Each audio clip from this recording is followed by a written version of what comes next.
A biting December wind whipped through Dust Devil Gulch, carrying with it the first flakes of a Christmas snow. The train, a dark beast against the whitening landscape, screeched to a halt, its arrival announced by a plume of grey steam that momentarily blended with the wintry sky. From a carriage near the back, two young women, no older than 25, stepped onto the snow-dusted platform. They were Mai and Lin, identical Chinese twins, their faces pale and drawn from the long journey. Between them, they clutched a single, weathered wooden chest, its handles worn smooth by years of use. It contained all their worldly possessions, and the fragile hope that a new life awaited them in this strange, cold land. They had been promised a home, and a husband. But the man who approached them, a young shopkeeper named Marcus Thorne, offered no welcome. His gaze, sharp and assessing, flickered between their identical faces, taking in their delicate frames, the porcelain hue of their skin, and their long, braided black hair.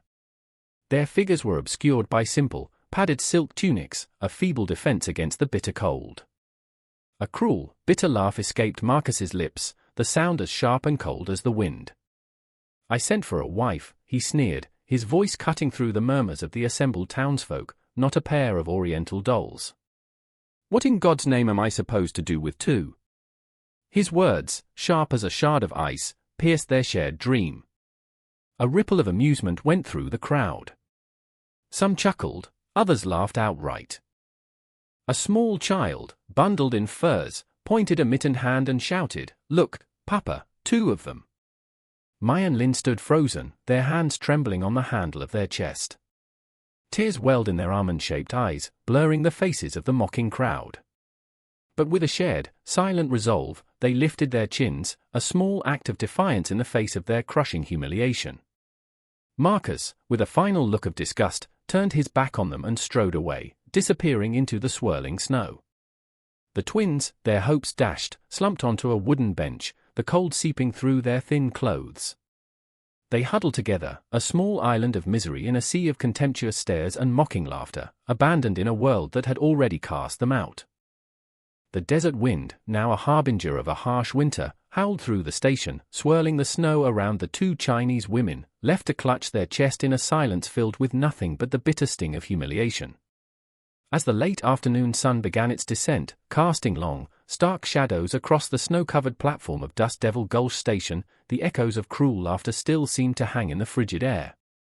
Mai and Lin remained on the bench, their shoulders trembling intermittently, the old wooden chest a silent testament to their shattered dreams.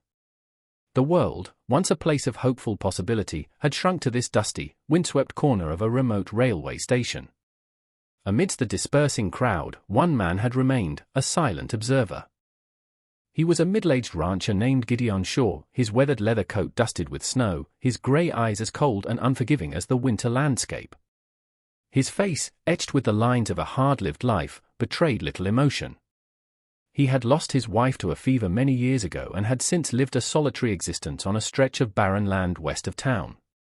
Gideon was not a man to involve himself in the affairs of others, but the sight of the two abandoned women, their proud eyes struggling to conceal their shame, had stirred something within him. He watched as they shivered in the cold, their silk tunics offering little protection against the biting wind. Without a word, he moved towards them. The remaining townsfolk fell silent, their curiosity piqued by the actions of the reclusive rancher. He was a man of few words, but his quiet resolve and the steady hand that was never far from the pistol at his hip commanded a certain respect. He stopped before Mai and Lin. They looked up, their tear-filled black eyes wide with suspicion, like cornered animals ready to defend themselves against another blow. Gideon offered no words of comfort, no questions about their plight. His voice, when he finally spoke, was raspy and low, the words barely audible above the howling wind. "Come with me." The twins froze, a storm of questions swirling in their minds. Was this another trick? Was this man seeking to take advantage of their vulnerability? But as they met his gaze, they saw none of the mockery or pity they had come to expect. All they saw was the stillness of stone, a reflection of the harsh, unyielding land he called home. He bent down, effortlessly lifting their heavy chest with one hand, then turned and walked away, his steps slow but certain against the backdrop of the falling snow. For a moment, the sisters hesitated, a silent conversation passing between them. They had nowhere else to go. With a shared glance of understanding, they rose and followed him into the swirling snowstorm. The road out of town was a treacherous, snow-choked path, and the wind lashed at their faces with icy needles. Gideon rode his horse, a dark silhouette against the white landscape, while Mai and Lin walked beside him, their thin-soled shoes quickly succumbing to the harsh conditions. Their feet were soon numb with cold, then blooded, but they walked on, their posture unyielding, their spirits unbroken. The journey was a silent one, the only sounds the creak of the saddle and the soft crunch of their footsteps in the snow. They were two foreign women in a world that did not want them, their eyes burning with a silent longing for a place to belong. As darkness fell, they arrived at a small ranch house, nestled deep in the open prairie. The wooden cabin was a humble dwelling, its fence leaning under the weight of the snow, the barn a dark, silent shape against the night sky. Gideon opened the door and gestured for them to enter. "There is room for you here," he said, his voice gruff. "If you wish to leave, you may do so in the morning. But if you stay, you will live as human beings." The sisters paused on the threshold, the warmth from within a stark contrast to the biting cold outside. Inside them, doubt and hope waged a silent war. That night, as they stepped into the first room they could call their own in years, they knew their lives had taken a new, uncertain turn. On their first morning at the ranch, Mai and Lin awoke to the sound of roosters crowing, the sound muffled by the thick blanket of snow that had fallen overnight. The wind howled across the prairie, a constant reminder of the harshness of their new reality. Pale light filtered through the cracks in the door, illuminating the simple, shared room. They had slept on a hard wooden bed, beneath a patchwork blanket that was worn but clean, and for the first time in a long time, their sleep had been undisturbed by cold or fear. In the kitchen, Gideon was already awake, the fire crackling in the hearth. Without a word of greeting, he pushed 2 bowls of bean soup towards them before returning to the task of slicing cured meat. The sisters ate in silence, their dark eyes stealing glances at the solitary man. He was weathered and silent, but in his movements, there was a quiet dignity, a stark contrast to the contempt they had faced in town. The day passed slowly. Gideon led his horse out to the field, his figure soon swallowed by the vast, white landscape. Mai and Lin, without being asked, began to clean. One took a broom and swept the floor, while the other straightened the chairs and mended a tear in the curtain with stitches so fine they were almost invisible. Their hands, delicate and unaccustomed to rough labor, moved with a quiet determination, a silent plea to prove their worth. By afternoon, Gideon returned, a bundle of firewood in his arms. The sisters rushed outside to help. He started to wave them away, but seeing the resolve in their eyes, he relented, setting the bundle down. Together, they carried it inside, their labored breaths mingling with the sound of the wind sweeping across the grasslands. As night fell, they sat at the dinner table, the dim light of the oil lamp casting a golden glow on Gideon's sun-worn face and the soft lines of the twins' cheekbones. The silence between them was heavy, a tangible presence in the small room. It was Lin who finally broke it, her voice soft but clear. "Why did you bring us here?" she asked, her English hesitant but understandable. "Out of pity." Gideon looked up, his steel-grey eyes catching the light. His voice was calm, devoid of emotion. "No," he said, "I just did not want to watch them treat you that way." His answer stunned them. After a lifetime of being treated as a burden, of being seen as less than human, no one had ever spoken to them with such simple, unadorned humanity. That night, as they lay in their bed, a strange sense of hope, a feeling they had long since forgotten, began to well up inside them.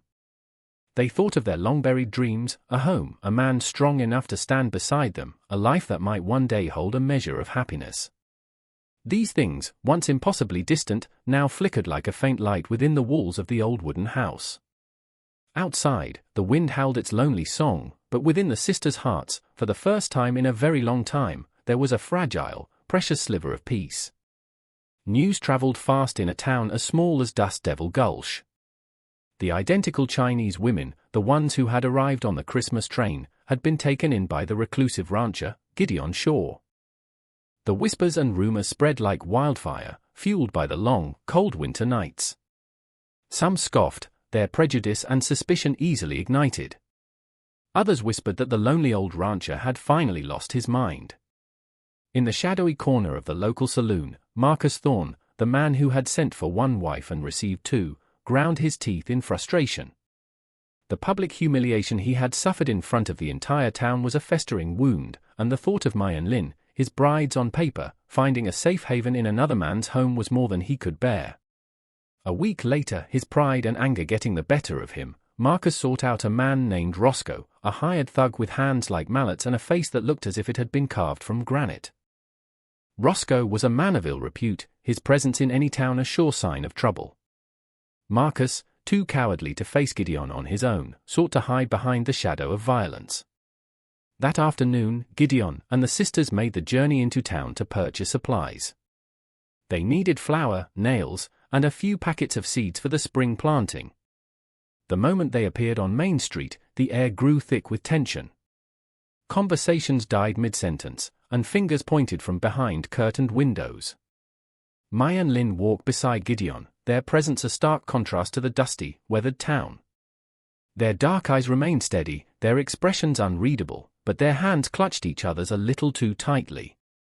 Suddenly, Roscoe stepped into their path, his large frame blocking their way. His voice was a low growl, like gravel being ground under a heavy boot. "These women belong to my boss," he said, his eyes narrowed to slits. "Hand them over and walk away." Gideon stopped, gently setting the sack of seeds on the ground. His grey eyes scanned Roscoe's face before settling on Marcus, who lurked just behind the hired gun, his face a mask of smug satisfaction. Gideon's voice was calm, but it rang with an authority that cut through the silence of the street. "They don't belong to anyone," he said, his words clear and unwavering, "and they have chosen to be with me." The crowd held its breath, the tension in the air so thick you could cut it with a knife. For a moment, everything was still, frozen in a tableau of impending violence. Then Roscoe sneered, his massive hand resting on the grip of the pistol at his side. Mai and Lin stood behind Gideon, their hearts pounding in unison. But in their eyes, a new emotion sparked to life. For the first time, a man was standing in front of them, not to shame them, but to shield them from the cruelty of the world. The air was thick with the imagined scent of gunpowder. The slightest movement, the slightest twitch, could set it all off. Gideon shifted his weight, moving half a step forward, his right hand hovering near the Colt at his hip. In the fierce, red light of the setting sun, his lean frame seemed to be forged from steel, as if the very spirit of the unyielding prairie had taken root within him. In the end, it was Marcus who broke. Fear, cold and sharp, won out over his pride. He pulled Roscoe back, muttering, "Not here." Not now. They retreated, but Marcus's eyes burned with a hatred that promised future retribution. As Gideon, Mai, and Lin left the town behind, the whispers resumed. Some nodded in respect, their admiration for the quiet rancher growing. Others shook their heads in scorn, their prejudice and fear of the unknown clouding their judgment. But inside the sisters, only one thought echoed, a silent refrain that warmed them against the cold winter wind: "He stood up for us." In front of everyone that night, back at the ranch, as the snow fell softly outside, Mai sat by the fire and spoke of the future for the first time. Her voice did not tremble. It was steady and deep, like the beat of a drum. "If you will have us," she said, her eyes meeting Gideon's, "we will stay. We are not going anywhere." After the tense confrontation in Dust Devil Gulch, Gideon's ranch became a haven of peace in a world that had offered them none. Mai and Lin, their initial fear and suspicion slowly replaced by a fragile trust, began to build a new life for themselves. They tied their long, black hair back, their nimble fingers, once accustomed to the delicate art of embroidery, gradually growing familiar with the rougher tasks of mending fences, tending a small winter garden, and even helping to herd the cattle. Gideon, a man of few words, was a patient teacher. He showed them how to mend a broken fence post, how to feed the livestock, how to chop wood for the fire. And every morning, when he saw the two women walking steadily beside him, the emptiness that had long gnawed at his soul seemed a little lighter, a little less vast.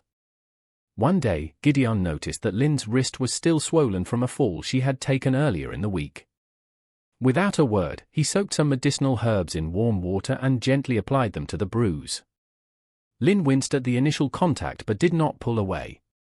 Her deep, black eyes met his, and in them, he saw not just caution, but something else, something new, gratitude. That night, as the fire crackled in the hearth, Lynn spoke, her voice soft and halting in the quiet room. In our village, she said, we were two mouths to feed. A burden. Always the ones they scorned, the ones they would send away. She paused, her gaze fixed on the dancing flames. But here, she continued, a faint tremor in her voice, we feel warmth. Gideon did not answer. He simply added another log to the fire, the flames leaping up to cast a warm glow on his sun-worn, wrinkled face. He gave a small, almost imperceptible nod. To him, the concept of home had ceased to exist the day a fever had taken his wife and child, leaving him with nothing but an empty house and a heart full of ghosts. But now, with the two sisters filling the silence with their quiet presence, he found that he no longer wanted to live in that house alone. Meanwhile, back in Dust Devil Gulch, in the smoky confines of the saloon, Marcus Thorne drowned his frustration and humiliation in whiskey. The shame of that day still cut him like a blade. He stole those women from me, he ranted to Roscoe, his voice slurring with drink. Right in front of the whole damn town. If I don't take them back, what kind of man am I? Roscoe, his eyes glinting with a cruel amusement, flashed a broken-toothed grin. Then let's wipe him out, he said, his voice a low growl. One old rancher and a couple of undersized women. Me and a couple of the boys can handle that. The plan was hatched right there at the bar, fueled by whiskey and a thirst for revenge. They would wait for a night when Gideon was out checking on the pasture, then ambush him, and force Mai and Lynn to return to town as Marcus's property. Back at the ranch, Gideon and the sisters remained oblivious to the storm that was brewing. They spent their days in quiet companionship, working together to build a new roof for the grain shed. When Gideon handed Lynn a hammer, Mai let out a soft laugh, a sound so unfamiliar that it startled even her. Laughter had never been a part of a life that had been shaped by rejection and hardship. At night, Gideon would sit on the porch, smoking his pipe, the smoke curling up into the cold night air, while Mai and Lynn sat nearby, mending clothes, their figures silent in the lamplight. In that silence, something burned low and steady, a fragile trust that was slowly, but surely, kindling into warmth. But down at the far end of the valley, Roscoe's wagon wheels had begun to turn, carrying with them a cargo of whiskey, gunpowder, and a burning hatred. Darkness no longer meant the quiet of the night, it now held the promise of a storm that was drawing ever nearer. A crescent moon hung low in the Arizona sky, its silver light casting an ethereal glow across the silent, snow-covered prairie. The wind whistled through the wooden fence, a soft, mournful whisper in the vast darkness. Gideon stood on the porch, his Winchester rifle resting against the door frame. The old dog at his feet let out a low, guttural growl, the hackles on its back raised. Gideon knew, with a certainty that chilled him to the bone, that something was coming. Inside the small cabin, Lynn fed another log into the stove, the firelight dancing across her face, casting flickering shadows on the walls. Her hand froze as she heard the dog's warning. Mai had heard it too. Their dark eyes, accustomed to the darkness, gleamed with an alertness born of a lifetime of survival, of learning to be wary of the world and the men in it. Then came the heavy thud from beyond the fence line, the unmistakable sound of horses' hooves pounding against the dry, frozen earth. Then more, then many. Gideon tightened his grip on the rifle, his voice low and hard. They are here. Before he could say more, the window shattered with a deafening crash, a bullet slamming into the ceiling beam above their heads. Lynn lunged to douse the main lamp, plunging the room into shadow, while Mai, reacting with an instinct born of desperation, grabbed the heavy iron skillet from the stove. Shadows moved across the yard, dark figures on horseback, their guns glinting under the pale moonlight. It was Roscoe Malone and 3 other men, their faces contorted with a mixture of greed and malice. Roscoe's voice, wild and feral, ripped through the night air. "Hand the women over, old man, or all of you die tonight." Gideon's answer was a thunderous gunshot, the bullet tearing up the dirt at Roscoe's feet. Gunfire exploded in reply, the night air filled with the deafening roar of pistols and rifles. Windows shattered, the firelight catching the shards of flying glass, turning them into a deadly, glittering rain. The sisters did not flinch. From the darkness, Mai hurled the heavy skillet with all her might. It caught one of the men square in the chest, sending him staggering back with a grunt of pain. Gideon, his movements cold and precise, covered her, a man who had fought in wars long past and had not forgotten the art of survival. Roscoe, his face a mask of fury, charged forward, an axe in his hand. He swung it down hard on the door, the wood splintering under the force of the blow. Steel flashed in the firelight. Gideon pulled the sisters back, shoving a heavy wooden table against the door. "They are not coming through this threshold," he said, his voice like stone. Mai and Lin looked at him, their eyes fierce and warm at once. For the first time in their lives, they were not fighting alone. Outside, Roscoe and his men howled like a pack of wolves, hurling torches onto the thatched roof.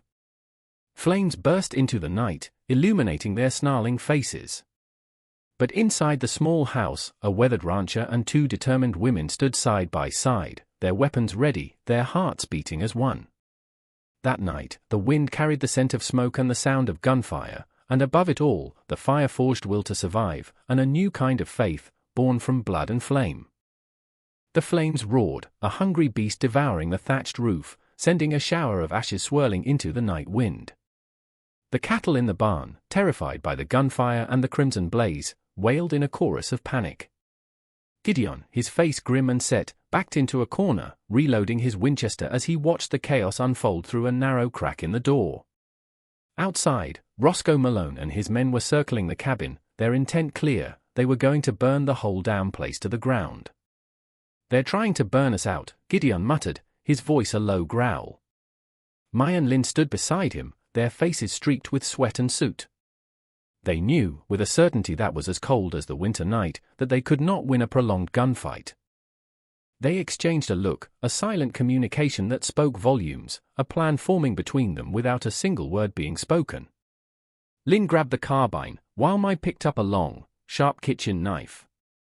"I will draw them to the side," Lin whispered, her voice barely audible above the roar of the flames. Gideon shook his head, a protest forming on his lips, but before he could stop her, Lin had burst through the side door, a gust of wind in human form. The door swung wide open, and her slim figure, silhouetted against the firelight, stopped the men in their tracks. Roscoe, his face a mask of surprise and fury, growled and dropped his axe, drawing his pistol. But Lin was already moving, firing the carbine from her hip, the bullets kicking up dirt and forcing the men to take cover. It was the diversion Mai needed. She slipped out the back of the cabin, a silent shadow in the chaos, circling around behind the wagon where the other men were hiding. While Roscoe's attention was focused on Lin, Mai struck. She lunged from the darkness, the knife in her hand a silver flash in the firelight. One man screamed, dropping his rifle and clutching at his bleeding arm. The other man turned in shock, but Mai was a whirlwind of motion, her small size giving her an advantage he had not anticipated. She ducked under his clumsy swing and drove the heel of her boot into his knee. He collapsed with a cry of pain, his face contorted in agony. On the dry, frozen earth, Roscoe finally cornered Lin, his massive frame blocking her escape. He was strong, but she was fast and smart. She ducked and weaved, using the terrain to her advantage, even as he swung his pistol like a club. Blood trickled from a gash on her arm, but she did not back down. She roared, a sound of pure, unadulterated defiance, the sound of someone who would never submit. Roscoe, bellowing with rage, hurled her off with all his strength. They tumbled down a small slope, kicking up dirt and sparks from the fire. He grabbed her by the hair, his fingers twisting in the long, black strands, trying to pin her down. But just as he raised his hand to strike, Mai appeared behind him, swinging a heavy piece of firewood with all her might. The wood connected with the back of Roscoe's head with a sickening thud. He gasped, his eyes wide with surprise, and then collapsed to the ground, unconscious.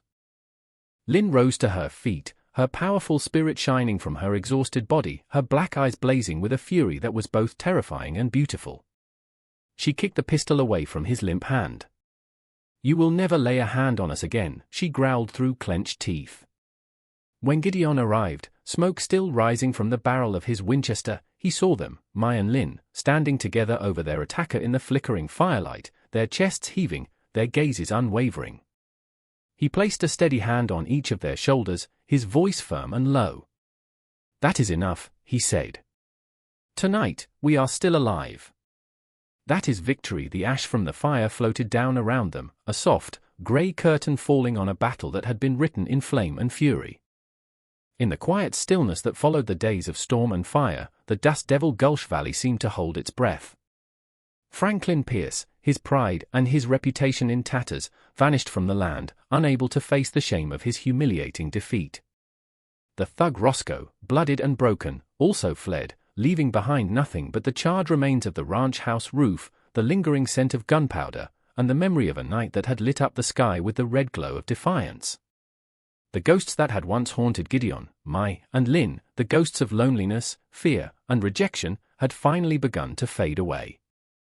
The ranch, though scarred by fire and bullet holes, still stood, a testament to their resilience.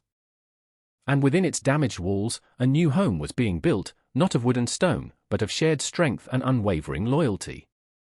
The sisters worked tirelessly, clearing away the ashes, their combined strength allowing them to lift beams that Gideon, on his own, could not have managed. He chopped wood, and they raised the fence, their movements a seamless dance of cooperation. There was no need for many words between them, just shared glances and movements that fit together like clockwork. That evening, as the cattle returned slowly from the pasture, their breath misting in the cold evening air, Lynn sat on the porch, her face serene in the fading light. Her black eyes held a strange, peaceful light. She placed a hand on her belly and whispered to her sister, "I never thought I would live to call any place home." Gideon stood beside them, silent for a long moment, then wrapped an arm around Lynn's shoulders, his other hand resting gently on Mai's. It was not a gesture of impulse, but a decision, a commitment that had been forged in the crucible of shared adversity. In the red light of the sunset, which washed over the fields in a blaze of color, he was no longer a lonely rancher, and they were no longer castaways. They were three broken souls who had found each other, their shattered pieces mended by choice and circumstance. The townsfolk still gossiped, their whispers and cruel names a constant reminder of the prejudice that still lingered in their hearts. But Gideon paid them no mind. He walked with both women through the market, his quiet dignity a shield that deflected their scorn. The way he stood beside them, a silent protector, quieted every mocking laugh, and soon, the town no longer saw the strange foreign women. They saw a family, unconventional, yes, but strong and unyielding in their unity. A month later, the doctor from Prescott came to check on their wounds. He smiled as he delivered the news to Gideon. Lynn was pregnant. The words, spoken in the quiet of the small wooden house, lit a fire of joy in their hearts. Gideon sat on the steps for a long while, his eyes on the open fields, the smoke from his pipe curling in the crisp winter air. The pain of losing his wife and child, a pain that had been his constant companion for so many years, slowly began to fade, replaced by the image of a child yet to be born, a child who would be a part of this new, strange, and wonderful family. On the final night of summer, beneath the wooden porch, Lynn rested her head on Gideon's shoulder, while Mai sat beside her, a hand resting on her sister's growing belly. Together, they watched the star-dusted sky in a comfortable silence. Out there on the vast, open prairie, they were no longer lone survivors, buffeted by the winds of fate. They were a family.